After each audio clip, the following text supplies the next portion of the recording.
All right, so it is the day, well, it's the end of my birthday weekend. I had a wonderful birthday party yesterday.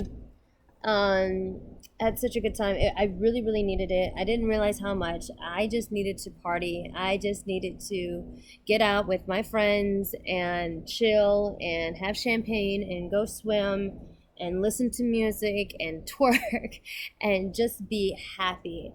I did not realize how much I needed that.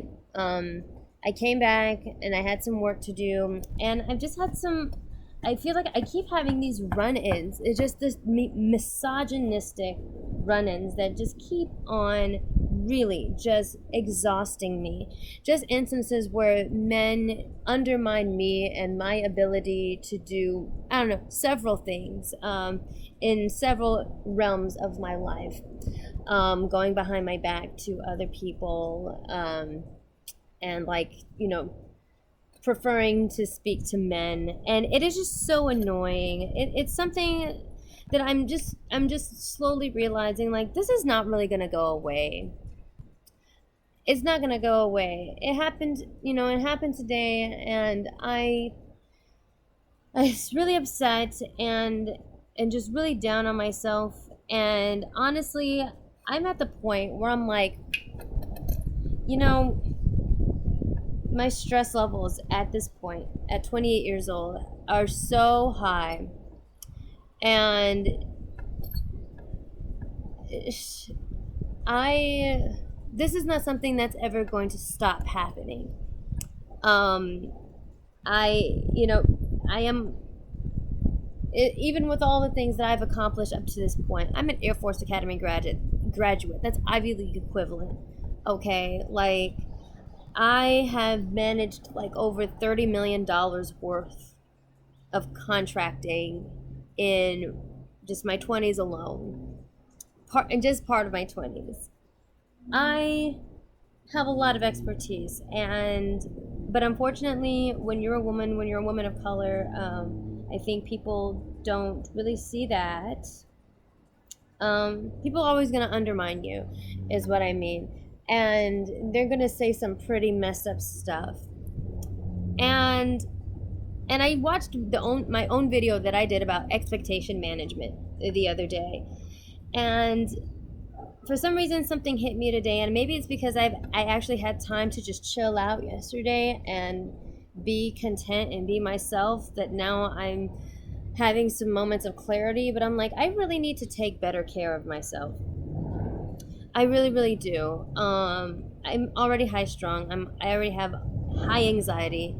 I'm a PTSD veteran. I've been through quite a lot. I've been through quite a lot in 28 years, and I'm really sick of being stepped all over, and I'm sick of being treated a certain way by men of all colors, really, white men, black men. Like, just when you're a woman of color, honestly, the bullshit comes from every direction. So that's nice. But I just had a moment of clarity. I'm just like, you know what?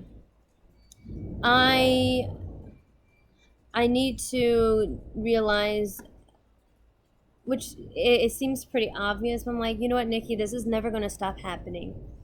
As long as you are you, this is never going to stop happening. And so now, as I'm entering into my 28th year, I am just like, I need to take better care of myself. I need to set boundaries, and I need to gracefully, as not that I don't do this already, but I need to prioritize and plan on gracefully calling out people when they do undermine me or underestimate me or disrespect me. And that goes for social media. It goes for setting boundaries with fans, even. As I become more and more known on social media, and people feel like they have entitlement to you and your time, which is not true, because like I have my own life, and I want to budget time out so that I can interact with my fans and have a certain amount of time where my fans are my priority at that moment. But set that boundary to be like, uh, but this is where we cross the line. Like, this is where it's not okay. Um, Even when men on my own social media, on like my personal, like in Facebook, like they say things. I think there's things that men have felt like it's okay to say to women all these years because it has been okay and nobody's challenged them. But it's a different world now, and the thing is, like, it's about that time, and I am starting to challenge some of those things when they make misogynistic comments and stuff, or just comments that are uncalled for. I reach out and I'm like, well, what did you mean by that? Why did you think that was funny? Why is this important? What made you say that? What made you comment that? And then I watch them stumble over themselves because obviously it was an inappropriate thing for them to say. It's so ingrained into people that they think that it's okay to say these things to women that I don't even think people think about it. And so either way, it's a learning moment for them, but also it's an opportunity for me to assert myself as not just a woman, but as a person with a very impressive background, a person who has a lot of expertise in a lot of things, someone who is very smart, someone who is very capable, and someone who is not deserving of being treated a certain way, of being treated subpar, of having to be handled, as someone has lately referred to me as, and possibly another colleague. That's not okay. Um, and unfortunately, like, people are trash. Lots and lots of men out there are trash, and they're everywhere, in every echelon of society, in every walk of life, in every realm that I will ever have to be in. They are everywhere. And so unfortunately, I feel like I have to go in with my war paint all the fucking time and be ready to assert myself at all times. To be nice, of course, and smile because I don't want to be too threatening, right? But also, I need to be ready to be like, okay, look, this is me. I am Nikki. These are my credentials. Like, I am worthy of your respect, and you will respect me. I'm not very good at that, believe it or not. It's kind of a new skill for me. If you follow me on TikTok and social media, you might see that I am getting a little better at that, and I am doing a lot of videos that kind of call those behaviors out, and I'm doing a lot of those on YouTube as well, on my rants and not just these vlogs. But I need to prepare for that, but more importantly, I need to set boundaries and I need to make sure that I'm taking care of my health a little better this year. I haven't really worked out in about 2 to 3 months, which is very unlike me. I haven't been eating very well because of stress, which is probably the only reason why I haven't gained weight. Um, and I do my best to eat healthily, and I do, but I don't think I'm eating enough. And I don't think I'm exercising enough. I think I can do better. And I think part of that reason is because I just keep on working. And that's part of anxiety too, and part of the trauma that I went through in the Air Force is that I think that if I stop at any point, that the world is going to come crumbling down, that my world is going to come crumbling down. Um, and I'm sick of feeling like that. I really, really, really am sick of feeling like that. And I'm sick of sacrificing my health and my physical health, my mental health. I'm sick of it. Um, I work for a wonderful company and I love it. And I love the people that I'm with. But I need to do a better job of stopping myself. I need to do a better job of taking care of myself and rationing out time where I'm like, I am stopping right now.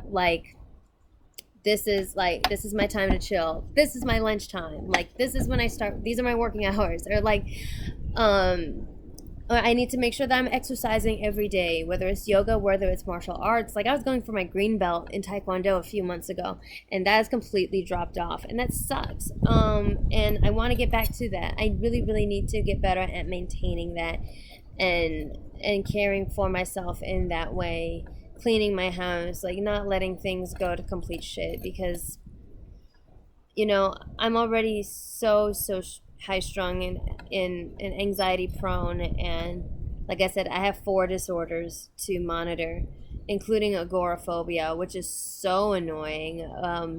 But I think I need to make some steps to try and like get past that a little bit and challenge myself. It's been really bad since George Floyd. I've been really scared to go running outside. But I need to not do that. I need to start running again. The last time I went running, I actually had a panic attack in the middle of running because it was right after George Floyd and Central Park Amy and all of that. And so it's been really, really hard for me to go and exercise outdoors and be outdoors. And I hate it. But I need to try. I really need to prioritize that. And I need to set boundaries with everyone in my life and in every facet of my life. When you're a woman, especially when you're a black woman, no one really externally cares about you and your health. They kind of expect you to be there at all times, and a lot of people will put their problems on us automatically because they assume that we are just strong and resilient, and it's kind of a slave mentality, like that emotional burden that they put on us, to just always be there, to always be available. And we do it to ourselves as well, because the stereotype is also internalized to us as well, and we feel like we have to be strong all the time. And by strong, it means available, it means working, it means like killing yourself almost. And I really need to try and deprogram that bullshit out of my head, and I need to set specific boundaries so that I can have a healthy, sustainable life, so that I can move along in life and accomplish things that I want to accomplish. I want to be a mom in a few years. And I always think about how my dad like completely uprooted my family and did not put us first because he did not resolve a lot of things in his youth. I don't think he didn't resolve a lot of goals and ambitions that he had, and so he either tried to live vicariously through me, or he put us through a lot of financial hardship, and other kinds of awful hardship, because he was not prioritizing us. Maybe he was never ready to.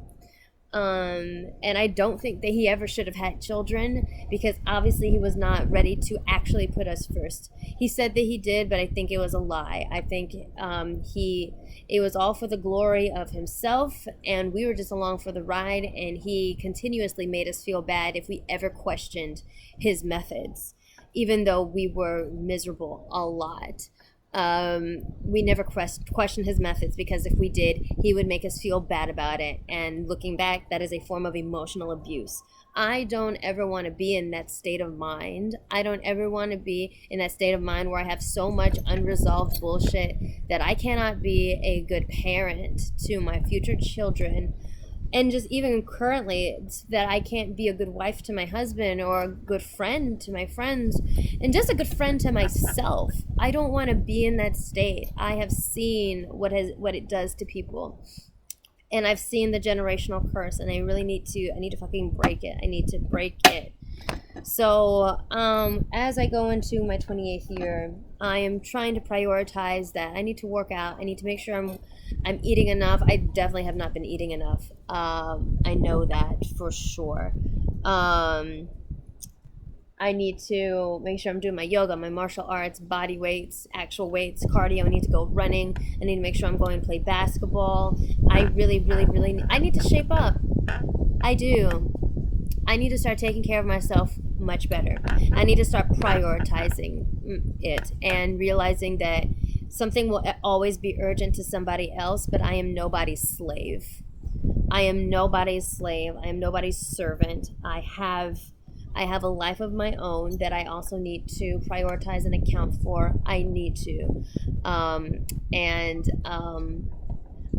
Starting tomorrow or tonight, I really need to start being nicer to myself in that way and realizing that I do deserve to be taken care of by myself, not necessarily by anyone else, because my husband does take care of me very, very much so, but even that's not enough. I need to take care of myself better, and I need to set those boundaries. And so starting today and tomorrow, I think that is going to be my goal moving forward, is to start setting those boundaries and making sure I build a sustainable life for myself and a sustainable process, and make sure that I ration out time for for my professional life, for social media, for my fans, for my followers, for my music, I need to do better at that. For my health, I need to do better. I need to set alarms. I like my therapist told me, I need to set alarms to remind me when to take my medication, when to drink water, when to drink my tea. I need to set those. I need to set those reminders. I really, really do. And yeah, I really, really think that I need to make that a priority again. So, yeah, those are just the thoughts that I'm having now that I'm going into my late 20s, um, and thinking about all these lessons learned and all these things that I've gone through and all these things that I wish I had been able to tell my younger self. I think that is going to be one of my priorities moving forward. Last year, I wanted to lose weight. I was overweight. I was about 165 pounds, and I was like, next year I'm going to be different. I'm going to drop all of this weight and I'm going to be snatched. And guess what? I am fucking snatched. I'm 122 pounds. I'm looking at the pictures from yesterday from my party, and I'm like, God damn, girl, you look good. And I'm so glad I hit that goal. I snatched that goal. And now I am going to set a new goal, but it's going to be more about sustainability, because sustainability, honestly, is more important than goals that have pinnacles, I think, because sustainable goals are things that you do every single day. So that you have a healthy overall life. And so I am going to get better at doing that. I have to. A bitch needs to remember to take her medication, take her medication, drink her water, and exfoliate. Just the basics. I really need to get better at that. So those are my resolutions for my 28th year. And I really hope that in my 28th year, I hope that things really pop off for me this year, as far as music, as far as entertainment, financially. I am in the best financial spot that I've ever been in my life, and I praise God for that. I hope that it gets even better, because I would like to hit a few benchmarks in my career as a performer, so that I feel that I am ready to go into the next phase of life, which is parenthood. Which is something that I very, very much want. And so that is going to be my goal for 28. 27 was interesting, but 28 is going to be no joke. And I'm calling anybody out, any dude, any woman, mostly dudes, that ever step to me and dare disrespect me. You get one chance, honestly. Like, I am not tolerating it anymore. If I have the time, I'll call you out and I'll make you look like a fool. And I will ask you to rationalize why you thought it was okay to say a certain thing to me. That's just how it's going to roll. I will have no mercy for people like that. I have no mercy for people like that. But I will also keep compassion for absolutely, absolutely anyone that needs anything from me. I want to be able to provide that. But I need to take care of myself first. So that's going to be 28 for me. And I just wanted to get that out in the open and say that, because that's been on my mind all day. And at some point today, I just mentally put my foot down. And I was like, that's it. That's it. It's Nikki time. It's Nikki time. Finally. Finally. I'm so tired. The trauma has tired me out so much. It's Nikki time. It's time for me to come to grips with the fact that I matter, that my life matters and my health matters, and that I am important, and that I am worthy of setting these boundaries and building a sustainable life for myself. So that's all I wanted to say for today, following my 28th birthday. So yeah, that's it.